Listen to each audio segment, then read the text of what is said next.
Well, we have the Zoom guys in the house to talk about the future events, which I am so passionate about. So I'm so stoked for Robin and Rajul, who are going to be blowing your minds about the future events and coming from the people who literally transformed how we communicate online. So that loud energy you did earlier, let me hear you make some noise for Robin and Rajul, who are going to come and talk about the future of events. Ready to blow some minds? Yes.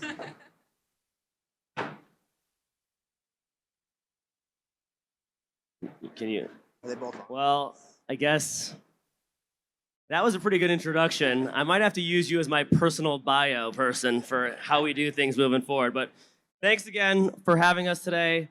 We got the coveted right after lunch time slot today, so hopefully we won't bore you and put you all to sleep. The topic today, to Will's point, is the future of events. Where are we headed? Clicker? You want to do the clicker for me? So I'm Rajul Shah, so I'm the global head of sales at Zoom, and I'm joined by Robin Bunovich, who is our product marketing leader here at Zoom as well. So we're really excited to talk to you about it. Let's get through the agenda. First, we're going to talk a little bit about the evolution of the events industry, kind of give a baseline as to where we think the events industry is today. Then we'll talk a little bit about why we all went hybrid. We'll talk a little bit about what's working with hybrid, what's not working with hybrid. There's a lot of pros and cons. I think I'll go through the fun stuff saying what's working, and she'll go through the what's not working. Then we'll pivot to kind of our look at the future here at Zoom. Moving from a hybrid to a distributed events model, looking at the attendee journey of the future, understanding how AI is going to play into events. We're at Zoom really focused on the AI space across all of our product portfolios. So really kind of taking a look at how that's going to affect the events business. Then we'll also talk a little bit about what event organizers need from technology, and then we'll open up to any questions. Hope that works for everybody. Does that sound good? All right, let's get started. So here's a picture of the events industry. The last 3 years of the events industry has been an absolute roller coaster. And I feel like it's one of those roller coasters that are in the dark. You don't know where that next turn's going to be, when that next turn's going to be, how far you're going to fall on the drop at a roller coaster. So I feel like that's been kind of the events industry over the last 3 years. But while the events industry has changed dramatically in the last 3 years, the events industry has always changed. It's always been making a lot of different changes, and it's always kind of been topsy-turvy, and it's always going to continue to be that way moving forward. Part of that is because, obviously, the global pandemic. Part of it is micro and macroeconomic trends like we're going through right now. Part of it is the emergence of innovative technologies. And part of it is just because of new ideas to increase attendee happiness in the attendee journey. The good news, though, is all of us who are in the events industry are used to it. We've gone through those changes. We've gone through those changes over the last 3 years. And I think we're ready for the next evolution of where events will be. So what are some of those key differences between where we were 36 months ago and where we are today? Budget and expense controls. Big topic, organizations across the board. Channels that are available to host events. In-person, virtual, hybrid, what's the future? Types of events, what's considered an event? We always talk about this at Zoom. It's like, well, what's an event? Is an event just a 1 hour meeting? Well, yeah, that's a type of an event. It can be anything from the most simple event all the way to the most complex event. The frequency of events as part of an organization's marketing or corporate communications strategy. And then the data. We at Zoom are really focused on the data and understanding all the different metrics, understanding what new metrics are being used in terms of understanding a success of a program. No matter through all those changes, though, some things still hold true. The top priority for event teams is and will continue to be to create an awesome attendee experience, just like the one you're having here today, just like the ones people online are having today as well. So event teams will continue to try and stimulate the attendee, provide engagement and interactivity, and really, at the end of the day, compete for the attention span of those attendees, which is getting really tricky the more and more we go further into the future. Lastly, event planners will need to showcase ROI and value from tracking the number of attendees, engagement, sales and leads generated, and much more. So again, I like that picture because it was a roller coaster. Let's talk about why we went to the hybrid model. So obviously, during the pandemic, the pendulum swung completely all the way from in-person all the way to virtual. While event organizers probably did not necessarily love virtual, and attendees went through virtual fatigue, I think Zoom fatigue was a terminology being thrown about, I think the industry as a whole learned a lot of valuable lessons from those experiences. So where do we find ourselves today? First, we're in an uncertain landscape. Think about it during the pandemic. Even when the vaccine went into effect, people started traveling again. There was still an uncertain landscape in terms of how many people would actually travel to those events, and if they could get the numbers at the in-person events that they did pre-pandemic. Add in the economic climate that we're in today. 25% of companies' travel budgets are being cut in 2023 compared to 2022. And I think event organizers are still trying to determine the best way to drive ROI and value for their attendees as well as their sponsors. Extending the value of content, right? This is a really interesting stat. 75% of event attendees say that on-demand sessions are most valuable. It's really all about providing content to attendees in the way that they want to consume the content and when they want to consume the content. Lastly, wider reach, right? I think this is probably evident. 80% of event organizers enjoyed the benefits of reaching a larger audience by including a virtual component to their in-person event. Really democratizing the ability to attend an event and providing equity to all attendees globally is really a critical area that we're focused on here at Zoom, and I think everybody in the industry is focused on in terms of enhancing an organization's brand and reputation. So that's why the event industry pivoted to hybrid. So let's talk a little bit about what's resonating with those organizers and attendees and what isn't. So from feedback in our own analytics, we're finding that running internal events in a hybrid fashion has been very, very successful. Obviously, everybody in the working world went to a hybrid model. And so I think these events needing to mirror that hybrid experience, bringing engagement across employees, allowing for consistent messaging to be delivered to a dispersed audience, and adding excitement to traditionally boring town halls, announcements, and training and development. We call it edutainment. It's kind of a combination of education as well as entertainment. And I think that's really going to be important for us as we move forward. Hybrid also allows for significant cost savings, which is helping companies cut costs where possible, especially in this economic climate. VIP experiences, being able to segment content to only VIPs, both in person and virtually, creating a bespoke experience for a subset of your audience has really resonated, and I think gives people a curated experience for each of their attendees. As I mentioned before, on-demand content, highly consumable. We've seen on-demand views higher than they've ever been as attendees view content on their own schedule. I think that's prevalent across the board, not just in events, but also just in accessing content on YouTube or on other areas of the world.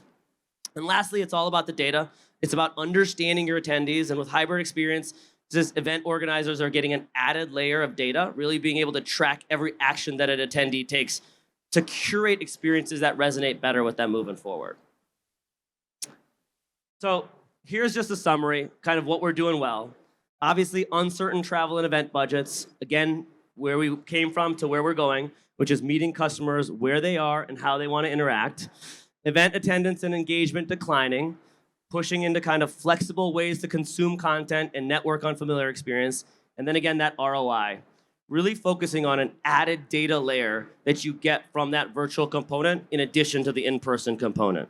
So I'm going to pass it over to Robin. I got to the fun part about talking about what's working on the hybrid side. She's going to talk about what maybe has not worked in terms of the hybrid or what attendees are looking for moving forward. Thank you so much, Rajul. So I've spent over 10 years in the event organizer role before I came to Zoom, and I know how hard it is to actually host an event. You know, this event here took hundreds of people, thousands of hours to put on.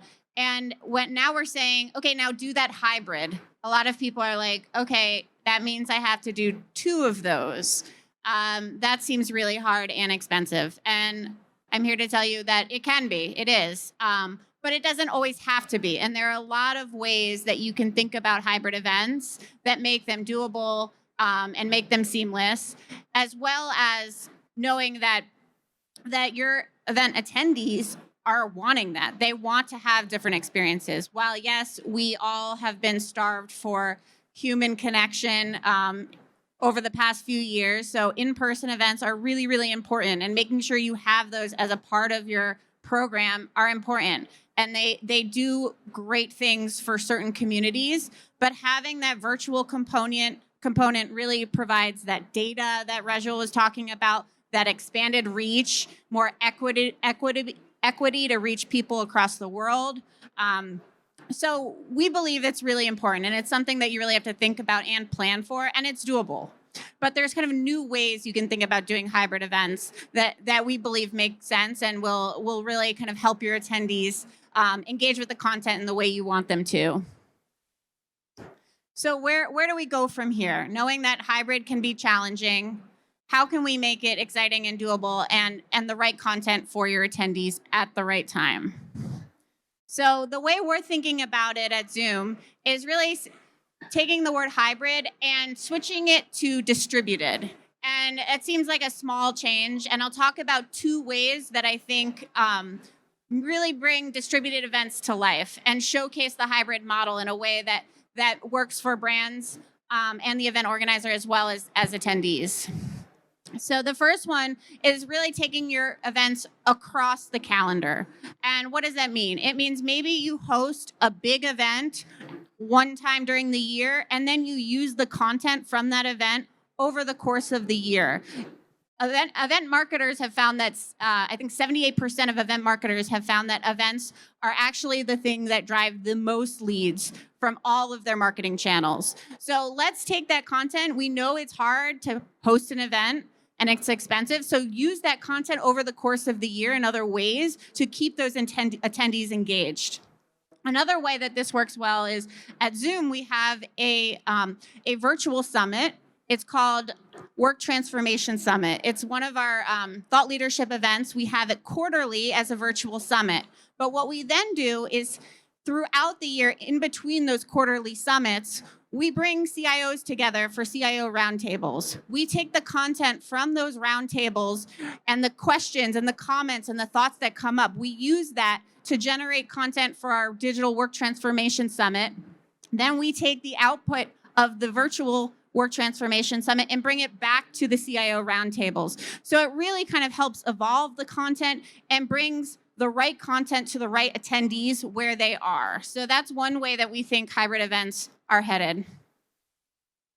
The next one, watch parties. So this is kind of the hub and spoke model. I'm sure you might have heard of this before, but you have that one event that you spend all of your time and effort hosting, but you want to make sure that gets distributed to people across the world. That content can be localized, can feel like the right content for the right people. So you can create these watch parties where you showcase maybe that keynote, but then you have localized content around that keynote that gets broadcasted to the local event. So we actually have a partnership going with AMC where we use AMC theaters to host these watch parties so people can literally be eating popcorn and watching your keynote address that might be taking place in another city or another country. So we've talked a lot about the benefits of the virtual and the in-person.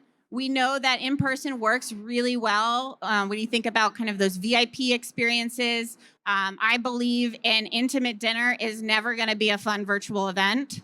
You need to taste the food. You need to talk to the people next to you and have a glass of wine. So keep those as in-person events. Keep that content the way it's designed for.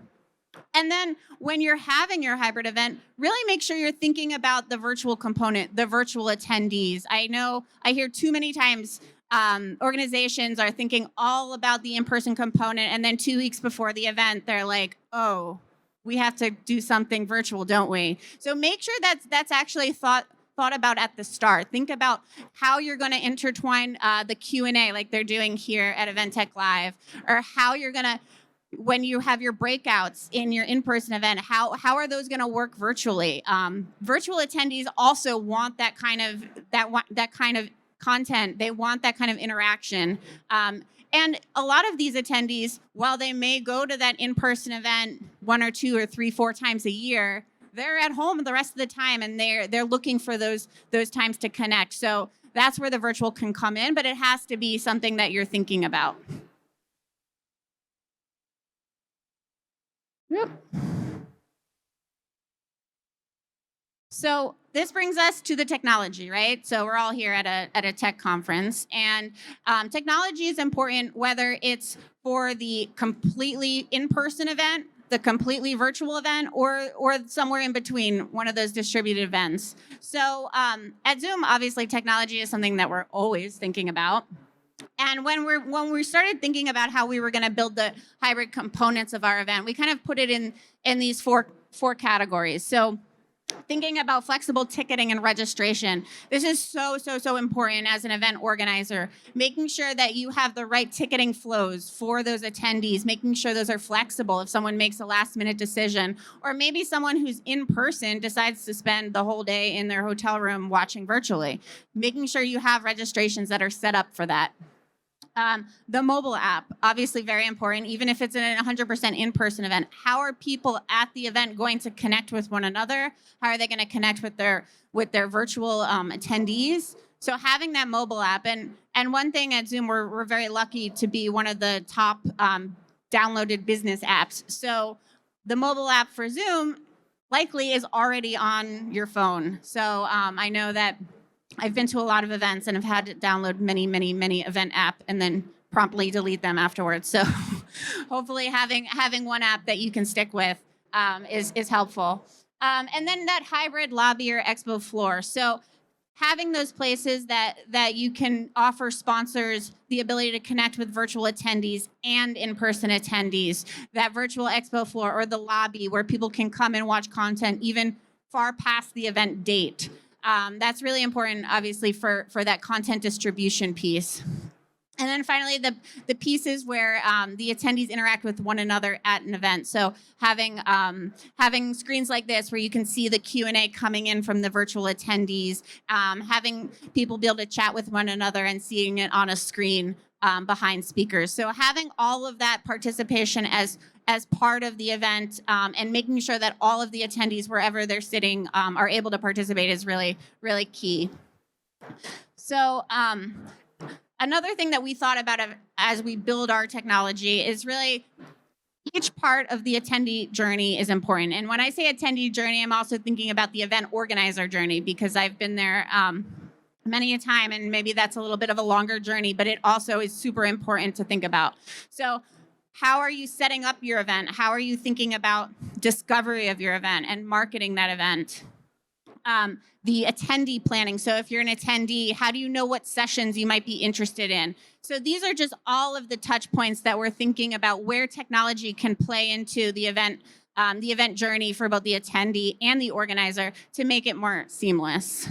Add one thing to that really quickly. Sorry, Robin. I think it's also important to think about the attendee journey pre-event, during the event, and post-event. I think some people focus only on the actual during the event, and I think it's really important for event organizers and companies that are in the technology world to think about the entire landscape of it, because as Robin said, you're providing a curated experience for each of those different attendees, whether it be the in-person, whether it be virtual attendees, and understanding kind of what they're feeling and what they need to do and take action on all the way through that journey is really important. So we think of it kind of in those three phases, like the pre, during, and the post, and making sure that everybody's getting a lot of value out of every single one of those phases of the attendee journey.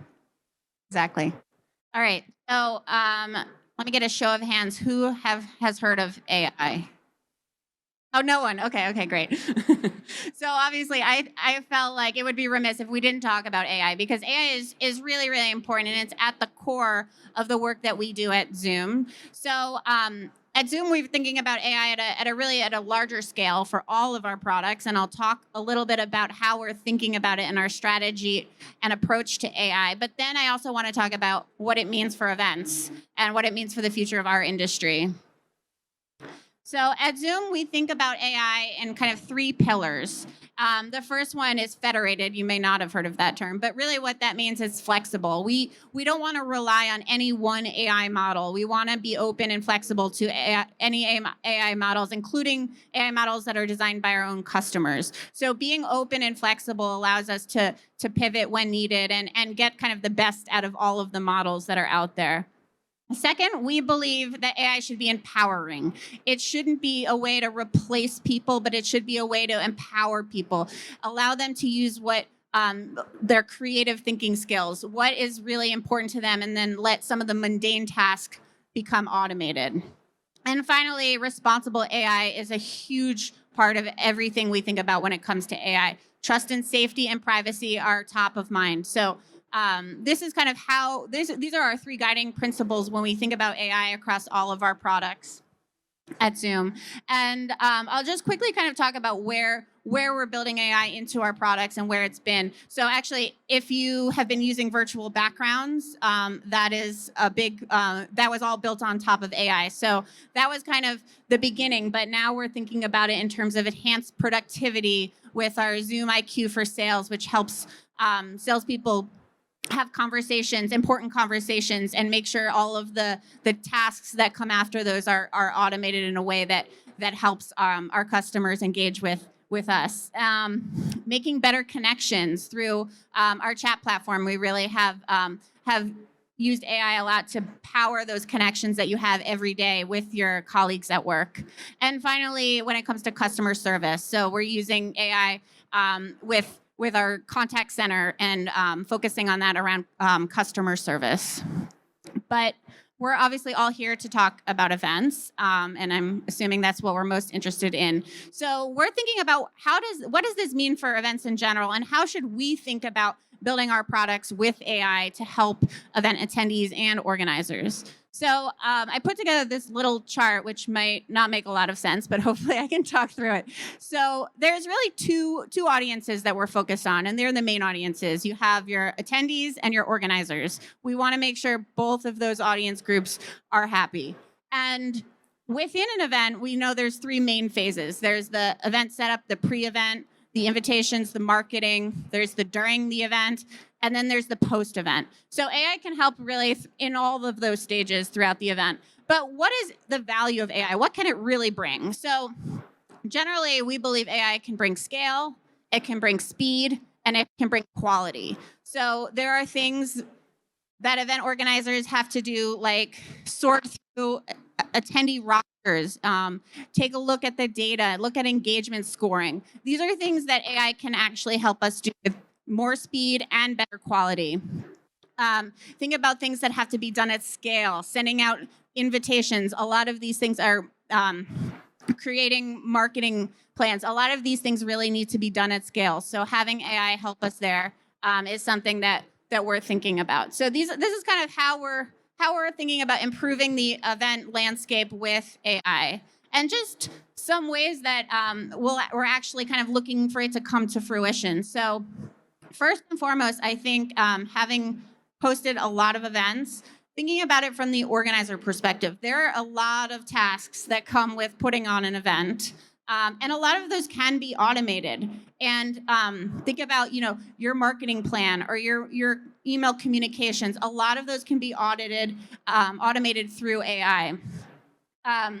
Content editing, so post-event content, using AI to scan the content and pick the most interesting pieces and get those out to the people who are most interested in those topics. And then even the event setup part. We've all used event tech platforms.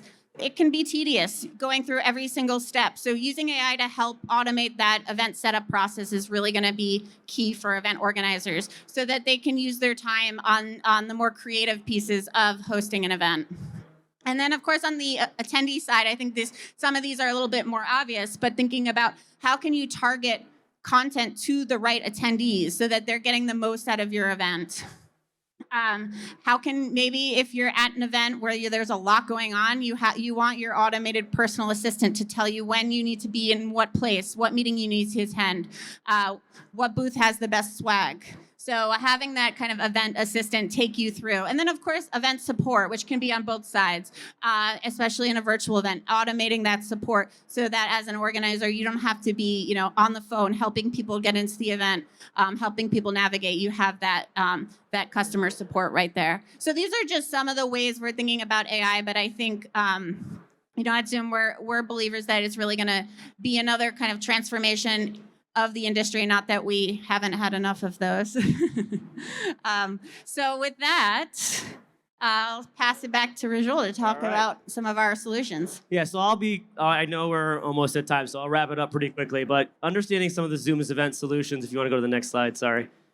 So the way we think of it is really in 3 buckets. Our job and our goal is to help people, organizations create content, whether that be with different tools on the technology side, and really democratizing the ability to create content versus having all these different cameras, all these different things, just being able to democratize that with technology. And then once you create the content, what are you going to do with it? How do you help organize it and showcase that content? As Robin mentioned, we are seeing more of these community-based events, right? Where it's not just one event here and then everybody goes away and nobody thinks about it for another year. How do we continue to distribute that content throughout the year? And so therefore, it becomes even more important to organize and showcase that content. And then the third pillar is measuring the performance of the content. I know I talk about data a lot. At its core, Zoom is focused on the data side of it. And really, how do you measure that performance of that content in a multi-layered way? And then obviously, I should have made this slide a little triangle thing, but really that measuring the performance of the content goes back to creating content, because you can take that measurement and understand what your attendees are looking for and really kind of drive a curated content experience for the attendees. Like I mentioned and Robin mentioned, we do strongly believe in kind of more of these always-on communities that are going to be happening as part of events, and they're going to be completely distributed, with some of them being in person, some of them being virtual, some of them being a hybrid component. So really, how do you take all that content and really organize it and showcase it? So that's kind of what we're thinking about at Zoom, is how do we kind of capture everything that we're doing in terms of product and offerings and our solutions into those 3 different buckets. Which leads me to our last slide here, which again is one of the things that we continue to see is customers are looking to consolidate their technology spend. I mean, not even just their technology spend. They're looking to consolidate spend across the board. So how do we really provide a solution for every different type of event? At Zoom, we like to build. We're going to build a lot of things on our own, but at times we're also going to partner with other companies as well, whether that be for in-person certain things, other things as well. We're always going to go best of breed in terms of those partnerships, and we're going to be able to provide kind of that end-to-end solution across the board. So obviously we have Zoom webinars, Zoom sessions, and Zoom events. We're also working on some other things as well. And again, we'll work together with other companies in terms of partnerships to really provide kind of that full end-to-end solution for our customers. So hopefully that was helpful in terms of understanding kind of how we think of where events are going in the future. We think there's a lot of opportunities for events to really kind of take it to the next level as part of that roller coaster. And we think we're on the upswing right now. We know we've had an interesting 3 years, and quite honestly, a interesting last year more specifically, but we're really excited about the future of events. And I think leveraging a lot of these innovative new technologies is going to really take this to the next level. So thanks again. Appreciate it. All right, we're gonna get into some Q&A because we got a couple of minutes left, and you guys, we have like 2 of the shining stars of like the biggest name in event technology right now. So we definitely want to get questions. So if you don't already have the app open, you need the Vvox app to ask questions. We'll get the code up in just a second, but I want to see if magic. It's like it knows me. This is the code right here. Go to vvox.app, enter that number, or use the QR code. Literally, we got 15 minutes, so you can ask these guys anything. Like, when do you get a chance? Almost anything. Yeah, almost anything. I'm going to ask a hard question. Don't you worry. But you guys want to ask questions right now. So I'm going to ask a deep question. I know this one's hard because you guys are a public company and you can't share a lot of stuff. But I'm hoping that I can make ETL really happy, maybe get like an exclusive. What can you guys share about what you guys are moving towards? So you talked a lot about AI and things like that, but is there anything exclusive that you can share right now at ETL that we can say, like, Zoom says this is happening next? I can talk about one thing. I'm not sure this is exclusive, but it's pretty exclusive. So something that I'm really excited about that we're going to be launching in the next few weeks is our production studio. And what this is going to do, as someone who, like I said, I've worked in events for a long time. I've had small event teams, and I've had to beg for resources when it comes to design and production. So if you've been in that position, this is a really great product because it's going to allow event organizers the ability to totally redesign their event content for the in-person screen or virtual. So it really kind of brings that high quality production level to anybody on an event team can do it. So I'm That's excited amazing. about that. So as a production guy, we're talking like the ability to switch into presentations, Yes. fading, like the more starting to bring that higher production value, which like right now a lot of people are probably using third-party tools to integrate into your guys' system to do that. You guys are kind of moving that in-house. Exactly. Basically. So we think of it as like a video studio in the cloud, right? So instead of having the TriCaster, all these other different tools, how do we build that into the cloud and into the system to really democratize the ability for companies and organizations to really kind of leverage that? And it's kind of the goal for it to be able to not use as much compute. You don't need a 4090 Ti like graphics card to run this whole entire thing. You could run this off of a MacBook Pro M1 chip probably. Yeah, I mean, I think it's that, and I think the other piece too, right, is we talked about these distributed events, and I know we keep belaboring that point, but for your big events, you're still going to use the camera crews, the AV teams, all the other awesome technology that you guys use, right? But for some of these other smaller events, you don't necessarily need to hire the AV teams and have your internal AV teams doing all of that. So we're really trying to be able to kind of cross the chasm of kind of all of the different types of events that we really see kind of moving in the future. Amazing, amazing. You know, we talked a lot about hybrid events and kind of where things are going. Can you guys see yourselves implementing more and more technologies that make it easier to do hybrid events? So, for example, you know, we're using a couple different tools here to kind of bring everything together. We have a Q&A app and things like that. And Zoom's kind of the reason why people love it is that you literally can like spin up a virtual event in seconds. You have everything that you need.